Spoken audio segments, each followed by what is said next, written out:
For the name of discovery, we must explore, Ensign. Been scared. Ha ha! That's perfectly normal, my boy. Just squeeze your eyes shut as we journey through The Lion's Den.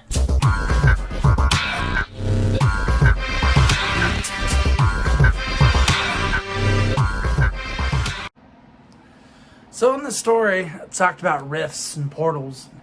I've always been fascinated by these things. You know, some people would call them wormholes.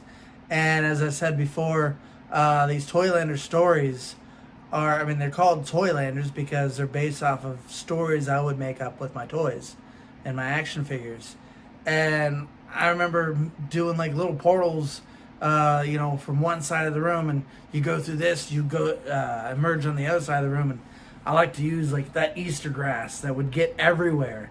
But I liked using that. That was like the substance for the portals. So I guess maybe that was kind of what led into the creation of the Moon Dance Floor. But over the years, there's been some books that have really stuck with me that have also talked about portals. In particular, you got Stephen King 11/22/63.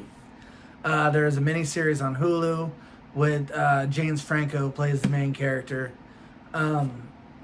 But Stephen King, this isn't the first time he's talked about portals, and I think it may very well could live in the Dark Tower universe. So here's the fourth book of the Dark Tower, Wizard and Glass. This one's more about the prequel and Roland as he is a teenager.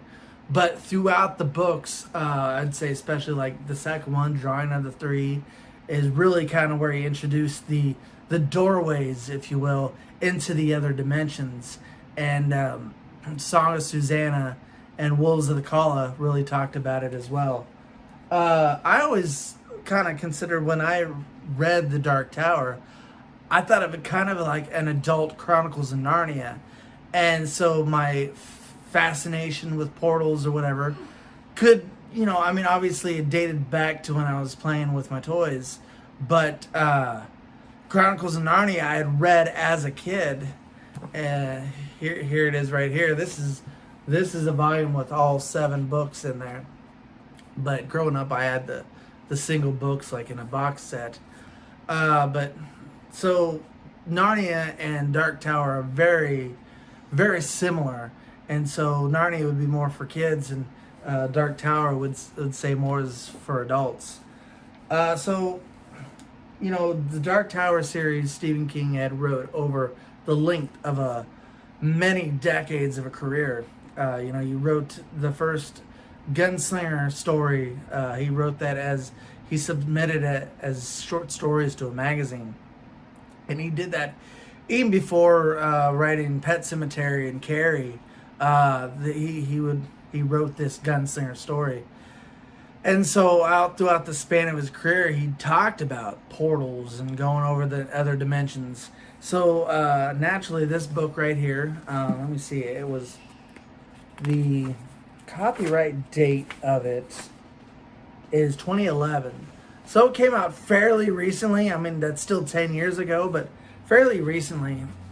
So in this story, the character in which James Franco plays in the Hulu series, he goes back into a portal back to, well, it actually goes back to 1958 in the book, and in the show I think it was like 1960 or 61 or whatever, but he's got a longer time to go to get to 11/22/63, which is the day that JFK was assassinated. And so I like how in this book he has to live out those years. He has to wait 5 years, and so he builds himself a life. A man who is from 2011, and he builds himself this life of 5 years. He was a teacher, and so he becomes a teacher here back in the 50s and the 60s. But yeah, the portal is found in a diner, which a friend of his, more like an acquaintance actually, it was his diner, and he just had to tell Jake is the character, he just had to tell him about it because he didn't have as long as of a lifespan as Jake did. And so he tried to spend 5 years in there, but he got cancer. And so he wants Jake to embark on this mission because he's much younger than he is. And so there's this portal down in the pantry, and every time they go through the portal, there's a guy on the other side there in the 50s. They call him the yellow card man, and he's got like a yellow card in his hat.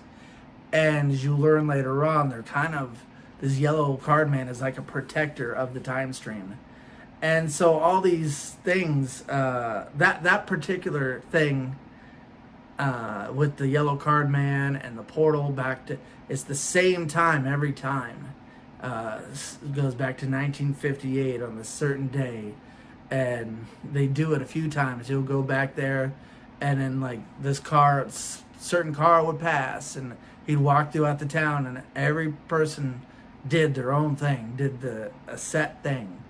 And so going back, time traveling back to that portal every single time, that just led to it continued to feed to my fascination of portals and rifts, if you will, and kind of attributed to this story.